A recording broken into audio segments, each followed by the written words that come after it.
Hello once again, everybody. Time to update you on what's happening with Louisiana's Raging Cajuns, the LSU Fighting Tigers, the New Orleans Saints, and local sports on our weekly update. First off, Louisiana's Raging Cajun football team broke their two-game losing streak this past Saturday in Jonesboro, Arkansas, as they went over and knocked off the Arkansas State Red Wolves by the final score of 21-18.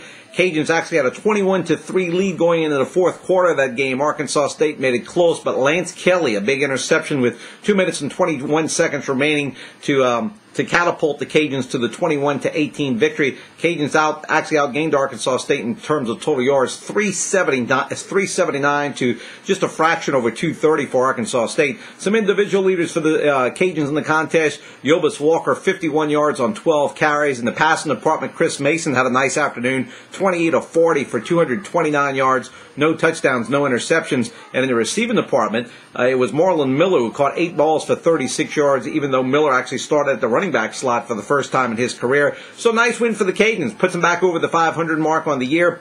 5-4 overall. They're also above the 500 mark in conference play with the 3-2 conference mark. 3 big games left for the Cajuns. They return to action this coming Saturday as they travel to Murfreesboro, Tennessee to take on the always tough Middle Tennessee Blue Raiders. Pre-game show begins at 2:45 here on Sports Radio ESPN 1420, ESPN1420.com, and the Raging Cajun Radio Network, with kickoff time set for 3:15. A reminder, you can hear the Ricky Bustle Show each and every Monday evening from 7 until 8 o'clock from the Baja Sports Grill. That's on Bertrand across from Cajun Field here on Sports Radio ESPN 1420 and ESPN1420.com. The LSU Fighting Tiger football team lost a tough one as Coach Les Miles' squad fell to the second-ranked Alabama Crimson Tide, 24-15 Saturday afternoon in Tuscaloosa, Alabama. LSU led it 7-3 at the half, but Alabama, thanks in part to 2 fourth-quarter touchdowns, able to come back and defeat LSU again, 24-15. LSU was outgained in the contest by Alabama, 452 yards for the Crimson Tide compared to 253 for the Tigers.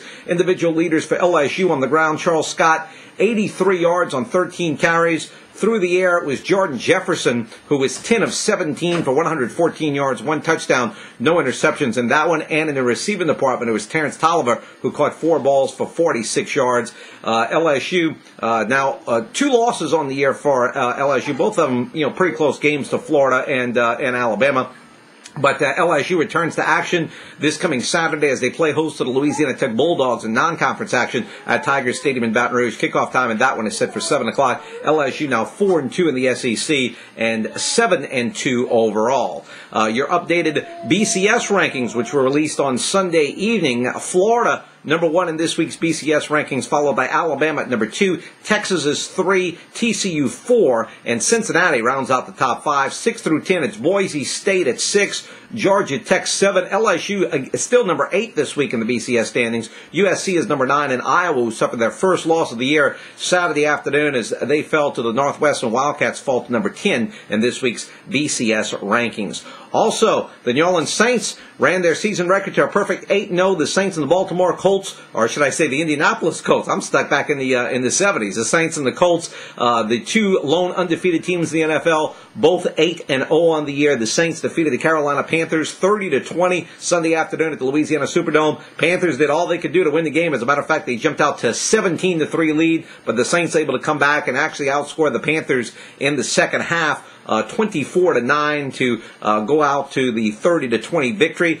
Saints were actually outgained the Panthers in terms of total offense, 414 for the Saints to 371 for the Panthers. Individual leaders for the Saints: Drew Brees through the air, 24-35 for 330 yards, 1 touchdown, 1 interception. On the ground, Pierre Thomas, 50 yards and 1 touchdown on 13 carries. And in the receiving department, Robert Meacham, 5 catches for 98 yards and a touchdown for Meacham. And a losing cause for the Panthers: former Raging Cajun quarterback Jake Delhomme, 17 of 30 for 201 yards, no touchdowns and no interceptions. The Saints 8-0 on the year. They return to action this coming Sunday as they travel to St. Louis to take on the Rams. Kickoff time in that one is set for 12 noon. Also, Louisiana's Raging Cajun men's basketball team kicks off their 2009-2010 schedule this coming Saturday evening at the Cajun Dome as the Cajuns play host to the Southern Miss Golden Eagles. Tip-off time of that one set for 7:05. You can hear the broadcast beginning with the pregame show at 6:35 Saturday here on Sports Radio ESPN 1420 and ESPN1420.com. The high school football pairings released on Sunday. Acadiana area schools that are involved in the respective brackets. In Class 5A, the Acadiana High Wrecking Rams are the number 3 seed. They will play host to number 30 Terrebonne on Friday evening. St. Thomas More is the 10 seed. They'll be hosting number 23 Thibodaux. It'll be Westgate, the number 21 seed, traveling to number 12 seed Mandeville. Como is the 27 seed. They will travel to number 6 Dutchtown. And finally, New Iberia, the number 29 seed. They will be traveling to number 4 seed Central of Baton Rouge. In the Class 4A bracket, Jennings is the 7 seed. They will be hosting Bellchase, who's the number 26 seed. The 10 seed is the Northside Vikings. They'll be playing host to number 23 Bossier.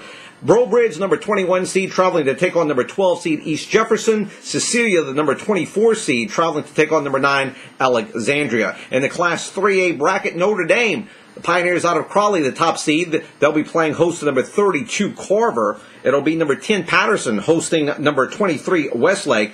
The 12 seed is Eunice. They'll be hosting number 21 John McDonough. Meanwhile, the number 14 seed Kaplan plays host to number 19 Richwood. Crowley is the number 15 seed. They'll be playing host to number 18 Livonia. And finally, the number 20 seed is Catholic High of New Iberia. They'll be playing host, or should I say, they'll be traveling to number 13 West Feliciano. In the Class 2A bracket, not a number of Acadiana area teams in the 2A bracket, but we do have number 16 Lauraville hosting number 17 Opelousas Catholic. Number 20 Jeanerette is on the road to take on number 13 Springfield. And number 23 Lake Arthur on the road to take on number 10 Rose Pine. Finally, in the Class A bracket, as we wrap it up here on this week's edition of the Weekly Sports Roundup, it'll be number 5 Gaydon hosting number 28 Cedar Creek. Number 9 Westminster will play host to number 24 Delcom, a couple of Acadiana area schools involved in that matchup.